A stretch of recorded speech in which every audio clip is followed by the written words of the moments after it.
정만 어르신 들어오세요. 그녀가 있었다. 하얀 가운을 입은 박선이 40대 중반. 흰 조명 아래서도 표정이 부드러웠다. 눈매는 길고 잔잔했지만 웃을 때는 살짝 올라가는 입꼬리가 있었다. 그 작은 변화가 방 안의 공기를 따뜻하게 했다. 처음 오셨죠? 긴장하지 마세요. 허리 쪽이 많이 굳으셨어요. 요즘 불편하신가요? 그냥 오래 서 있으면 쑤시고 누우면 덜한데 또 뒤척이면 아파요. 허리가 아니라 마음이 굳어서 그럴 때도 있어요. 그녀는 장난스럽게 웃었다. 하지만 정마는 그 말에 웃지 못했다. 마음이 굳었다는 말이 어쩐지 자신을 너무 잘 알고 있는 것 같았다. 그녀의 손끝이 그의 허리에 닿는 순간 정마는 숨을 멈췄다. 살갑보다 더 오래된 기억이 깨어났다. 사람의 손길이란 이렇게 따뜻했었나. 선희는 손바닥으로 근육을 천천히 눌렀다. 그의 몸이 약간 움찔하자 그녀는 속삭이듯 말했다. 괜찮아요. 처음엔 다 놀라세요. 힘 빼세요. 제 손 믿으셔도 돼요. 그녀의 손이 허리선을 따라 내려가고 정만의 엉덩이가 천천히 들썩인다. 통증이 사라진 건 아니었지만 그녀의 손끝이 닿는 곳마다 묘하게 따뜻해졌다. 이건 치료가 아니라 위로구나. 사람의 온기가 이렇게 남을 수 있다니. 그의 시선이 천장을 향하다가 무심코 그녀의 그림자를 바라봤다. 그림자는 손끝에서 어깨로 그리고 그의 가슴까지 번졌다. 정만 어르신, 직업은 뭐 하셨어요? 공장에서 평생 철판 들고 살았죠. 젊을 땐 철같이 살았는데 지금은 몸도 마음도 녹슬었네요. 녹은 금속이 더 따뜻한 법이에요. 차갑지 않아서요. 그녀의 말투는 부드러웠지만 그 속에 묘한 여운이 남았다. 그녀의 눈이 정만의 눈을 스치고 잠시 둘 다 말을 멈췄다. 두 사람 사이엔 말보다 더 긴 공기가 흘렀다. 낯선 이의 손끝이 오래된 외로움을 조금씩 녹이고 있었다. 오늘은 여기까지예요. 다음 주에 또 뵐게요. 예, 그런데 이게 참 신기하네요. 치료를 받은 건데 몸이 아니라 마음이 좀 가벼워진 것 같아요. 그게 바로 손의 힘이에요. 몸이 기억하는 위로라고 해야 할까요? 그녀는 작은 종이컵에 물을 따라 내밀었다. 정마는 물을 마시며 고개를 숙였다. 감사합니다. 진짜로요.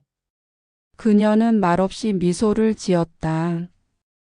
그 순간 정마는 자신이 오래전 잊어버린 사람의 미소를 다시 떠올렸다.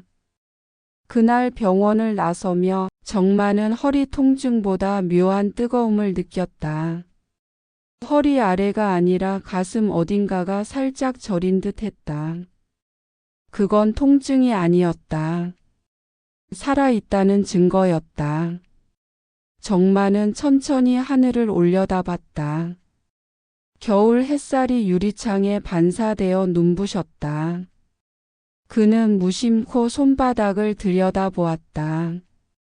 내 손은 언제부터 이렇게 차가워졌을까? 그리고 중얼거렸다. 아무래도 내일도 가봐야겠어. 사람은 아프다고 병원을 찾지만 사실은 외로워서 찾는다. 정만의 통증은 몸에서 시작됐지만 이제부터는 마음에서 움직이기 시작했다. 그 다음 날 정만은 다시 병원을 찾았다. 허리가 아파서라기보다는 어제 그 따뜻한 그녀의 손길이 잊혀지질 않았다. 어제보다 덜 아픈데도 또 오네 참 사람 마음이란 게. 그는 대기실 구석 의자에 앉았다. 커피 자판기에서 나는 처량한 냄새, 창가에 걸린 햇살 한 줄기, 그리고 어제 그 여자의 부드러운 목소리가 떠올랐다. 잠시 뒤 문이 열렸다. 정만 어르신, 오늘도 오셨네요. 그녀의 목소리가 들리자마자 정만의 표정이 미묘하게 풀렸다. 그는 괜히 헛기침을 하며 말했다. 어제 말씀대로 몸이 덜 아픈데도 그냥 치료를 끝까지 받아야겠다 싶어서요. 좋은 결정이에요. 꾸준히 오시면 몸도 마음도 달라질 거예요. 정만이 치료대에 누우려 하자 선희가 조심스레 손을 내밀었다. 잠깐만요.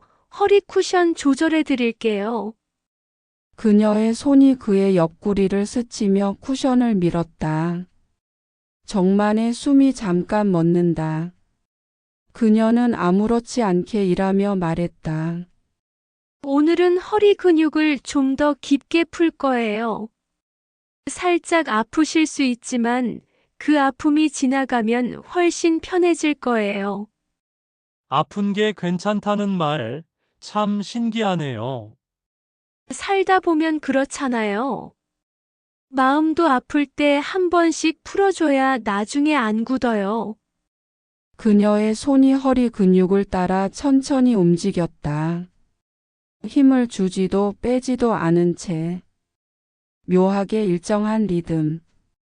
그 리듬이 숨결처럼 가볍게 몸 안으로 스며들었다.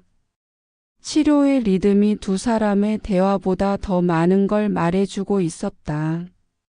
손끝과 등 사이 온기와 외로움이 교차했다. 어르신은 요즘 뭐 하면서 지내세요? 별거 없어요.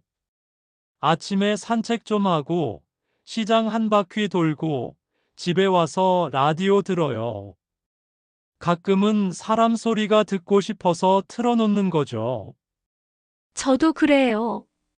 일하면서 하루 종일 사람을 만지지만 막상 집에 가면 말 한마디 안 하게 되더라고요. 그녀의 말에는 고요한 피로가 묻어 있었다. 정만은 살짝 고개를 돌려 그녀를 바라봤다. 빛바랜 조명 아래 그녀의 얼굴에 흐르는 땀방울 하나가 반짝였다. 그 한 방울이 천천히 턱을 타고 흘러내릴 때 정만은 이유 없이 마음이 흔들렸다. 사람 만지는 일이 힘들겠네요. 힘들지만 일이 없으면 저는 더 외로울 거예요. 그녀의 말이 공기 중에 오래 머물렀다. 정만은 그 말을 삼키듯 조용히 고개를 끄덕였다. 치료 도중 선희의 손에서 젤이 묻은 도구가 바닥에 떨어졌다. 그녀가 허리를 숙이며 급히 주웠다. 순간 그녀의 머리카락이 정만의 팔을 스쳤다. 그 짧은 접촉이 이상하게 길게 남았다. 향수도 아닌데 비누향 같고 어딘가 오래된 기억처럼 익숙한 냄새였다.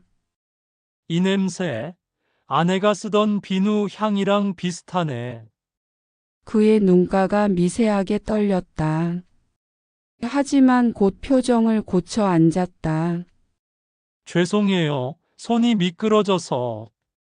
괜찮아요. 덕분에 깜짝 놀라서 허리 긴장 풀렸어요. 그녀는 웃음을 터뜨렸다. 그 웃음소리가 방 안을 채웠다. 그 짧은 웃음 하나가 며칠 동안 얼어있던 그의 마음에 불을 붙였다. 치료가 끝난 뒤 선희가 따뜻한 물 한 컵을 건넸다. 오늘은 어제보다 훨씬 근육이 풀렸어요. 표정도 조금 부드러워지셨네요. 선생님 손이 부드러워서 그런 거죠. 손은 같아요. 다만 오늘은 어르신 마음이 열린 거겠죠. 정만은 물을 마시며 창가를 봤다. 햇살이 블라인드 틈으로 들어와 그녀의 머리카락을 비추고 있었다. 그 순간 시간은 잠시 멈춘 듯 했다. 내일도 오시죠? 네, 아마도. 허리도 중요하지만 이야기 나누는 것도 치료예요. 그럼 내일은 이야기 치료받으러 올게요. 그녀는 조용히 웃었다. 그 웃음은 인사보다 더 오래 남았다. 병원의 냄새는 차가웠지만 그 속에서 두 사람의 온도는 조금씩 같아지고 있었다.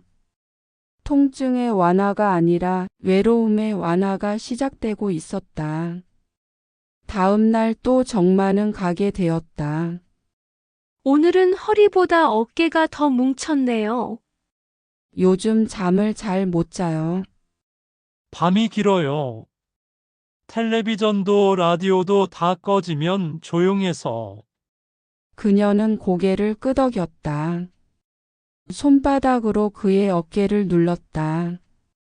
따뜻한 손바닥이 등 위에서 천천히 움직였다. 저도 그래요. 사람들이 다 떠나고 나면 방이 너무 넓게 느껴져요. 혼자세요? 그녀의 손이 잠시 멈췄다. 공기가 정적처럼 무거워졌다. 네. 남편이 떠난 지 벌써 5년 됐어요. 정마는 눈을 감았다. 그녀의 손이 다시 움직이기 시작했지만 이번엔 조금 떨리고 있었다. 그럼 저랑 비슷하네요. 저도 아내 보낸 지 5년쯤 됐어요. 그녀는 놀란 듯 잠시 손을 멈췄다. 그런데 이번엔 정만의 손이 움직였다. 치료대 옆에 놓인 그녀의 손등을 살짝 눌렀다. 그때는 그냥 세상이 멈춘 줄 알았어요. 숨 쉬는 것도 죄 같고, 저도요. 처음엔 다 괜찮은 척 했는데, 밤마다 문득 숨이 막혔어요. 아무 말도 못하면서 그냥 불만 켜놓고 앉아 있었죠. 아내가 마지막에 제 손을 꼭 잡았어요. 그때 그 손이 아직도 남아있는 것 같아요. 근데 요즘은 그 온기를 기억하는 게 점점 무서워져요. 잊을까봐, 또 기억할까봐. 저는 남편 옷을 아직도 버리지 못했어요. 옷장에서 꺼내서 냄새 맡으면 아직도 그 사람 냄새가 남아있거든요. 근데 그 냄새가 날 때마다 마음이 아파요. 병원 문을 나서자 비는 여전히 내리고 있었다. 정마는 잠시 머뭇거리다 자신의 우산을 살짝 그녀 쪽으로 기울였다. 같이 가요. 종묘역 근처까진 같은 길이잖아요. 그녀는 잠시 머뭇거리더니 조용히 우산 안으로 들어왔다. 비 냄새와 함께 서로의 숨결이 좁은 공간에 스며들었다. 두 사람은 말없이 걸었다. 말하지 않아도 아는 외로움의 모양이 똑같은 사람들처럼. 그녀의 가슴이 정만의 팔에 닿았다. 그때 정만의 아래쪽은 불끈 커지기 시작했다. 선희는 정만의 팔에 살포시 잡았다. 말은 없었지만 그 침묵은 불편하지 않았다. 오늘 밤은 참 조용하네요. 네. 근데 이상하게 외롭진 않아요. 그녀의 말에 정만은 미소 지었다. 달빛이 그녀의 얼굴에 비쳤다. 그 빛 속에서 그녀의 눈동자는 놀랍도록 맑았다. 이 시간엔 세상이 잠든 것 같죠? 그래서 더 외로운지도 몰라요. 낮엔 괜찮은데, 밤엔 자꾸 생각이 많아져요. 생각이 많아지는 건 아직 마음이 살아있다는 뜻이에요. 그런가요? 요즘은 누가 내 얘기를 이렇게 들어주는 것도 낯설어요. 그럼 오늘은 제가 들어드릴게요. 오늘 하루 어땠어요? 정마는 잠시 침묵했다. 그녀의 그 한마디가 이상하게 마음에 닿았다. 누군가 진심으로 오늘 어땠냐고 물어봐 준 게 얼마만이던가. 오늘은 그냥 괜찮았어요. 아침에 시장 갔다가 김치 사왔어요. 혼자서 그걸 나눠 먹을 사람 생각을 했죠. 그 사람 저면 안 돼요? 그 말에 정마는 한순간 말을 잃었다. 그리고 아까 전보다 아래쪽이 더욱 커져서 걷기가 불편해지기 시작했다. 선희의 숨을 들이쉬는 소리만 들렸다. 그 짧은 숨결이 정만이를 미치게 만들었다. 거리는 어두워지고 네온 불빛 사이로 모텔들이 눈에 들어오기 시작했다. 선희와 정만이의 눈이 서로 마주쳤다. 비 오는 밤거리를 우산을 함께 쓰고 정만과 선희는 자연스럽게 한 모텔로 들어갔다. 사람들은 말한다. 나이에 맞게 사랑하라고, 상황을 보라고, 눈치를 보라고. 하지만 마음에는 나이가 없다. 사랑은 여전히 누군가의 미소 하나에도 흔들린다. 그들은 그렇게 그날 밤 몸과 마음이 하나가 되었다.